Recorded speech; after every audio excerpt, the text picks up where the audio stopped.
जिल्हा परिषद निवडणुकीसाठी उमेदवारी अर्ज भरण्याची आज अंतिम मुदत होती। महाविकास आघाडीचे अधिकृत उमेदवार तथा राष्ट्रीय काँग्रेस पक्षाकडून उमेदवारी मिळालेले राहुल राजीव आवळे यांनी आज आपला उमेदवारी अर्ज मोठ्या शक्ती प्रदर्शनात दाखल केला।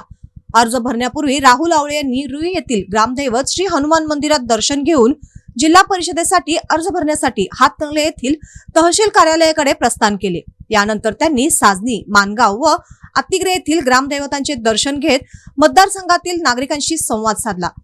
प्रत्येक गावात कार्यकर्ते व ग्रामस्थांनी त्यांचे उत्स्फूर्त स्वागत केले। उमेदवारी अर्ज दाखल करताना मोठ्या प्रमाणावर शक्ती प्रदर्शन करण्यात आले।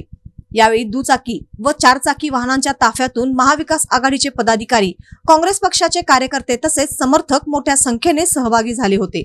घोषणाबाजी व उत्साहाच्या वातावरणात हा ताफा तहसील कार्यालयाकडे मार्गस्थ झाला। हातकणंगले तहसील कार्यालयात मोठ्या संख्येने महाविकास आघाडीचे नेते, पदाधिकारी, कार्यकर्ते व समर्थक उपस्थित होते।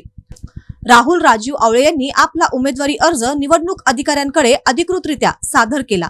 यावेळी कोणताही अनुचित प्रकार घडू नये यासाठी पोलीस बंदोबस्त तैनात करण्यात आला होता। अर्ज दाखल केल्यानंतर बोलताना राहुल आवळे म्हणाले की रुई जिल्हा परिषद मतदारसंघातील सर्वसामान्य जनतेच्या प्रश्नांना प्राधान्य देऊन विकासाभिमुख व लोकाभिमुख कामे करणे हेच आपले ध्येय आहे। शेती, पाणी पुरवठा, रस्ते, आरोग्य व शिक्षण या मूलभूत प्रश्नांसाठी सातत्याने पाठपुरावा केला जाईल असा विश्वास त्यांनी व्यक्त केला। महाविकास आघाडी व राष्ट्रीय काँग्रेस पक्षाच्या कार्यकर्त्यांनी यावेळी विजयाचा निर्धार व्यक्त करत येणाऱ्या निवडणुकीत राहुल राजीव आवळे यांना मोठ्या मताधिक्याने विजयी करण्याचा संकल्प केला।